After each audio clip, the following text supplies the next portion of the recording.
Hello everyone, मैं हूं अखिलेश कुमार और आप देख रहे हैं अपना प्यारा यूट्यूब चैनल अखिलेश सर। आइए आज हम सब मैथमेटिक्स में रोमन संख्या या रोमन नंबर के बारे में सीखते हैं। रोमन नंबर कहते किसे हैं? तो रोमन नंबर प्राचीन रोम के समय 753 ईसा पूर्व से 476 ईस्वी तक में संख्याओं को व्यक्त करने के लिए एक विशेष पद्धति विकसित की गई जिसे रोमन संख्या कहा गया। देखिए ये कब की बात कर रहा है? 753 ईसा पूर्व से 476 ईस्वी तक। इस समय तक क्या था? इस समय तक रोमन साम्राज्य था। तो जब रोमन साम्राज्य था तब की बात कर रहा है, यानी प्राचीन रोमन साम्राज्य की बात कर रहा है में संख्याओं को व्यक्त करने के लिए, यानी संख्याओं को प्रदर्शित करने के लिए या संख्याओं को लिखने के लिए एक विशेष पद्धति या एक विशेष प्रतीक विकसित किया गया जिसे रोमन संख्या कहा गया। वो विशेष प्रतीक क्या थे?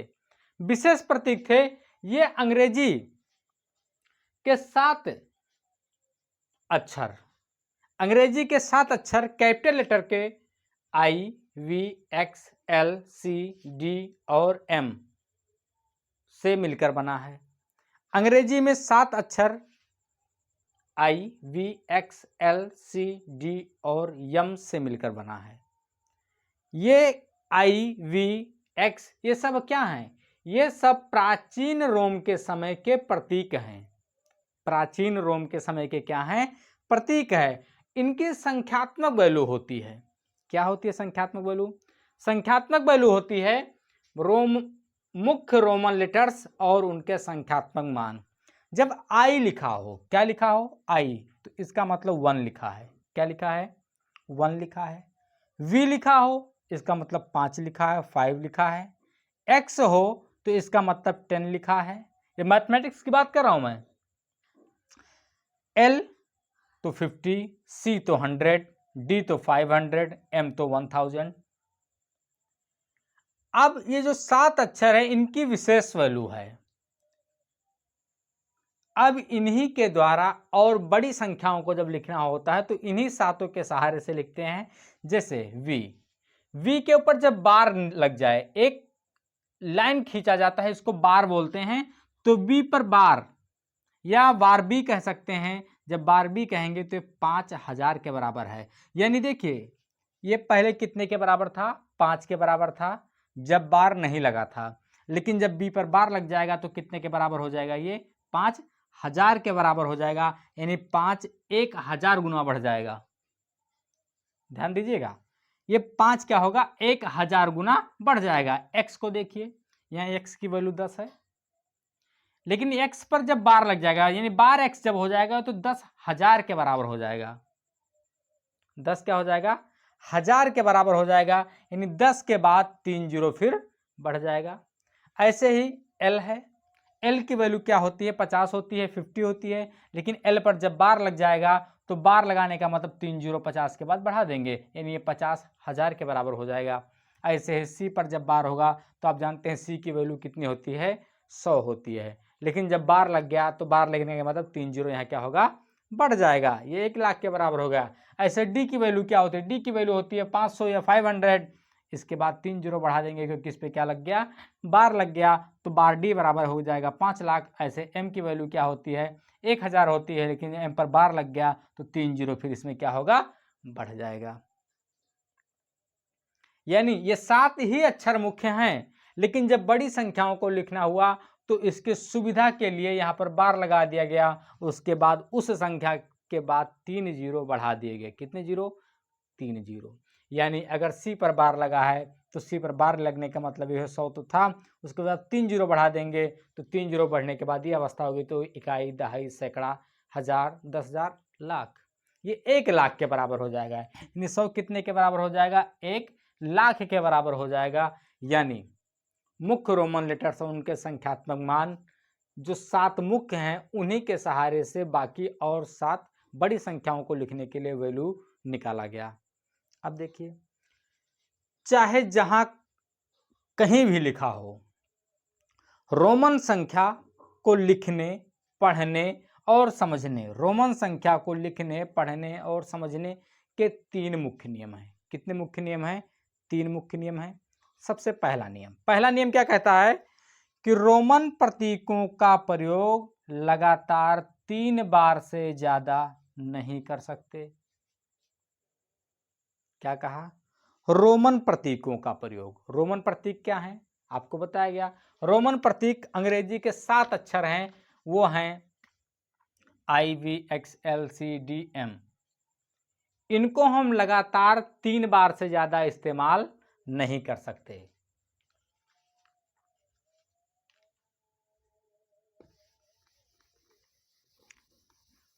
तो देखिए, सबसे पहला नियम क्या कहता है?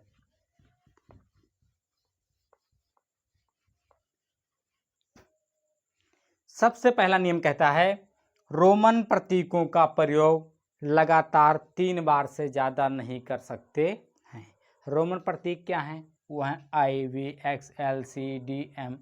इस तरीके के जो 7 अंग्रेजी के बड़े अक्षर हैं, ये रोमन प्रतीक हैं। कहता है कोई भी संख्या लिखना हो तो हम उस संख्या को लिखने के लिए इन प्रतीकों का प्रयोग 3 बार से ज्यादा नहीं कर सकते। कितनी बार से ज्यादा? 3 बार से ज्यादा। जैसे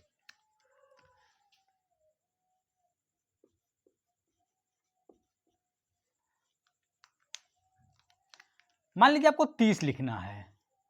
कितना लिखना है? 30। तो 30 को हम क्या लिख सकते हैं?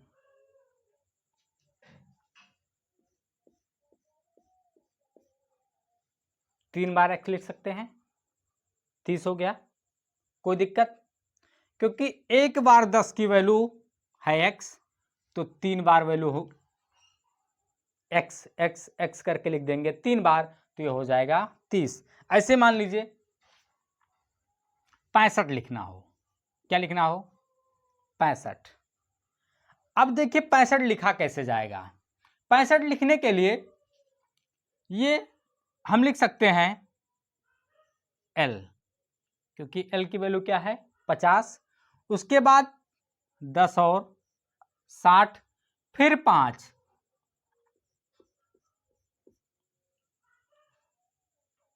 देखिए, क्योंकि 1 2 3 4 5 आई की वैल्यू क्या होती है? 1 होती है। क्या ये सही लिखा है?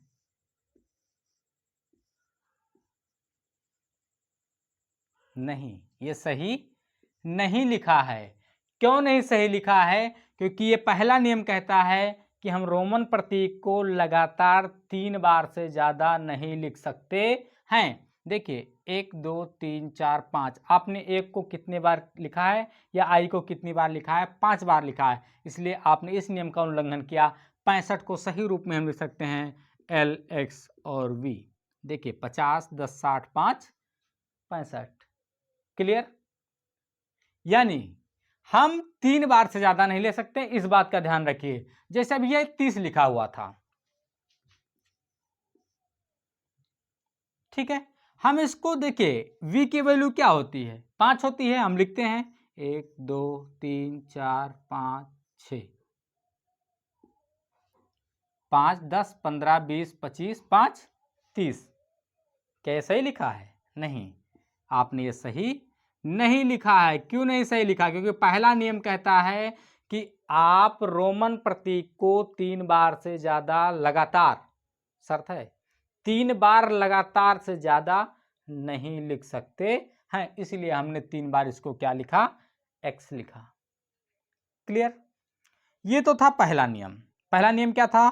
कि रोमन प्रतीकों का प्रयोग, कौन से प्रतीकों का? रोमन प्रतीकों का प्रयोग लगातार 3 बार से ज्यादा, कितनी बार से ज्यादा?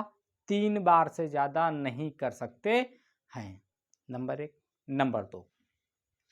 नंबर 2 कहता है यदि एक संख्या के दाईं तरफ, आपको दायां और बायां मालूम है। अगर मैं इस तरीके से खड़ा हूं तो ये है दायां और इस तरफ है बायां। अगर मैं इसको डिवाइड करूं, जैसे मान लीजिए x है, x के दाएं तरफ हमने i लिखा है और x के बाएं तरफ क्या लिखा है? l लिखा है।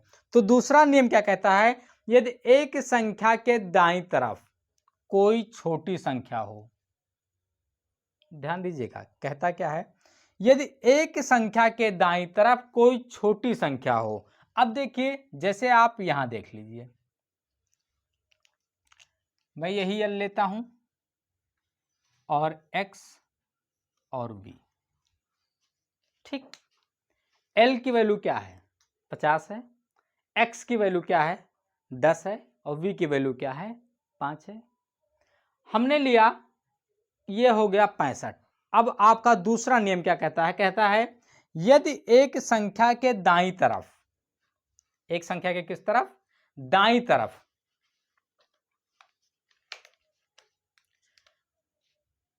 ये हो गई संख्या L, इसके दाईं तरफ कोई छोटी संख्या हो तो देखिए L की वैल्यू 50 है, X की वैल्यू 10 है, V की वैल्यू 5 है, तो क्या 50 से 10 और 5 छोटा है कि नहीं है? है, क्योंकि 50 बड़ा है, 10 और 5 उससे क्या है, छोटे हैं। तो कहता क्या है, कोई छोटी संख्या हो तो उसे बाईं तरफ वाली बड़ी संख्या में जोड़ा जाता है। यानी ये बाईं तरफ L है, इसके दाएं तरफ X और V है। तो जब ऐसी कंडीशन हो तो हम इसको कैसे लिखेंगे, L की वैल्यू 50 है, L की वैल्यू कितनी है 50 है, इसके दाएं तरफ छोटी संख्याएं हैं, तो X है, X की वैल्यू क्या है 10 है और उसके बाद V है, तो V की वैल्यू क्या है 5। तो 50, 10, 60 और 5 कुल कितना हो जाएगा 65। ये है आपका दूसरा नियम। दूसरा नियम क्या कहता है, यदि एक संख्या के दाईं तरफ, ध्यान से सुनिएगा समझ में आ जाएगा, एक संख्या के दाईं तरफ अगर छोटी संख्या है तो बाईं तरफ वाले में उन छोटी संख्याओं को जोड़ देंगे। यानी दूसरा एग्जांपल देखिए, छोटा एग्जांपल मान लीजिए, हमने v लिखा और 2 बार i लिखा, इसका मतलब क्या लिखा है, ये 5 लिखा है और +1 और +1, तो 5 और 2 कितना हो गया 7 हो गया। देखिए बाईं तरफ बड़ी संख्या, उसके दाएं तरफ उससे छोटी संख्याएं थी, तो क्या किया गया, इनको आपस में जोड़ दिया गया, तो 5 और 1 6 और 1 कितना हो जाएगा 7। और एग्जांपल समझिए, जैसे मान लीजिए 16 लिखा हो, पहले नंबर लिखते हैं, 16 को हम कैसे लिख सकते हैं, 16 को लिख सकते हैं हम 10, 5, 15 और 1 16 लिख सकते हैं, नहीं लिख सकते। दूसरा कंडीशन क्या कहता है, जब बाईं तरफ वाली संख्या बड़ी हो उसके बाद दाईं तरफ वाली संख्याएं छोटी हो, तो बाईं संख्या में दाईं तरफ की संख्याओं को जोड़ दिया जाता है। यानी इसको ऐसे लिख सकते हैं 10 + 5 और +1, 10, 5, 15 और 1 कितना हो जाएगा 16। ऐसे मान लीजिए 18 लिखा हो, क्या लिखा हो 18, 18 को हम कैसे लिख सकते हैं, 18 को हम लिख सकते हैं 10, 5, 15, 16, 17, 18, यानी इसको हम ऐसे लिख सकते हैं 10 + 5 + 1 + 1 + 1, 10, 5, 15, 1 16, 1 17 और 1 कितना लिखा है 18। और अगर रोमन में लिखना है तो आप इस तरीके से इसको लिख सकते हैं। यहाँ देखिए ये पहले नियम को भी फॉलो करता है। पहले नियम क्या कहता है कि रोमन प्रतीकों को लगातार 3 बार से ज़्यादा नहीं लिख सकते। देखिए 5 के बाद लगातार 3 बार 1 लिखा है, क्या चौथी बार लिखा है, नहीं लिखा, तो पहले नियम को फॉलो करता है। दूसरा नियम क्या कहता है, जब बाईं तरफ वाली संख्या से दाईं तरफ वाली संख्याएं छोटी हों तो बाईं तरफ वाली संख्या में उन छोटी संख्याओं को जोड़ दिया जाता है। जैसे आपको 65 बताया गया, 7 बताया गया, 16 बताया गया और कितना बताया गया 18 बताया गया। तीसरा नियम क्या कहता है, तीसरा नियम कहता है यदि एक बड़ी संख्या के बाईं तरफ, एक बड़ी संख्या है किस तरफ बाईं तरफ कोई छोटी संख्या हो तो उसे दाईं तरफ वाली बड़ी संख्या से घटाया जाता है। एग्जाम्पल के तौर पर मान लीजिए हमने 4 लिखा, क्या लिखा 4, हम 4 को कैसे लिखेंगे रोमन में, रोमन प्रतीक में ये 5 का प्रतीक है, किसका प्रतीक है 5 का प्रतीक है V। अगर इसके पहले 1 लिख दें तो तीसरे नियम को फॉलो करेगा। कौन से नियम को फॉलो करेगा? तीसरे को।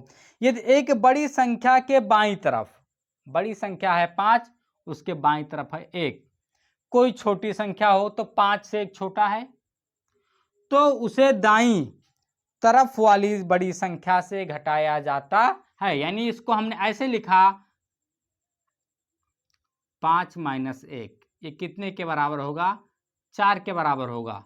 तो ये हुआ 5 और इसमें से 1 घटाएंगे, कितना बचेगा? 4। यानी जब बड़ी संख्या के बाईं तरफ छोटी संख्याएं हों तो दाईं तरफ वाली संख्या से बाईं तरफ वाली संख्या को घटा दिया जाता है। ऐसे मान लीजिए 90 लिखा हो। क्या लिखा हो? 90। अब आप जानते हैं 100 की वैल्यू कितनी होती है? C होती है। अब आप बताइए C के दाएं तरफ 10 लिखें या C के बाएं तरफ 10 लिखें? एग्जैक्ट C के बाएं तरफ 10 लिखेंगे, X लिखेंगे। क्यों? क्योंकि अभी आपको तीसरा नियम कहता है जब दाएं तरफ वाली संख्या बड़ी हो, उसके बाएं तरफ वाली संख्या उससे छोटी हो, तो बड़ी संख्या से छोटी संख्या को घटा दिया जाता है। यानी ये ऐसे लिखा है 100 - 10, यानी कितने के बराबर है? ये 90 के बराबर है। तो रोमन संख्या आपको बताया कि प्राचीन रोम के समय में विकसित की गई प्रतीकों की एक श्रृंखला है, प्रतीकों का एक समूह है जिसमें अंग्रेजी के बड़े 7 अक्षर आते हैं IVXLCD और M। इन्हीं के सहारे से बाकी बड़ी संख्याओं को बनाया गया है। अब इन रोमन संख्याओं को लिखने, पढ़ने और समझने के 3 नियम हैं। कितने नियम हैं? 3 नियम। पहला नियम कहता है रोमन प्रतीकों को लगातार 3 बार से ज़्यादा नहीं लिख सकते। कोई भी रोमन प्रतीक को लगातार 3 बार से ज़्यादा नहीं लिखा जा सकता है। दूसरा नियम कहता है कि यदि एक संख्या के दाईं तरफ कोई छोटी संख्या हो तो उसे बाईं तरफ वाली बड़ी संख्या में जोड़ा जाता है। बाईं तरफ वाली बड़ी संख्या में जोड़ा जाता है। जैसे एग्जांपल के तौर पर आपको बताया 65, तो LXV 50 + 10 + 5 कितना हो गया? 65 हो गया। ऐसे तीसरा नियम कहता है यदि एक बड़ी संख्या के बाईं तरफ कोई छोटी संख्या हो तो उसे दाईं तरफ वाली बड़ी संख्या से घटाया जाता है। एग्जाम्पल के तौर पर 4 लिखा। 4 लिखने के बाद 5 में से 1 घटाया, कितना बचा? 4। यानी ये V है 5 का मार्क और I है 1 का मार्क, तो 5 में से 1 घटाएंगे, कितना बचेगा? 4 बचेगा। अब यहाँ हम 4 हमने लगातार नहीं लिखा, 1 2 3 4। क्यों नहीं लिखा ये 4? क्योंकि ये लगातार 3 बार से ज्यादा हो जाता है, इसलिए हमने ऐसा नहीं लिखा। हमने लिखा 5 - 1 कितना हो गया? 4 हो गया। ऐसे जब 90 लिखना हुआ, 100 में से 10 घटाया, कितना बचा? 90। यानी C के पहले क्या लिखा? X लिखा। इस तरीके से रोमन संख्या और रोमन संख्या को लिखने के तरीके, समझने के तरीके और पढ़ने के तरीके को आपके सामने डिफाइन किया गया। अगर आपको भविष्य में फिर रोमन संख्या कहीं दिखती है तो उसको आप बहुत आसानी से इस नियम को फॉलो करके सॉल्व कर सकते हैं।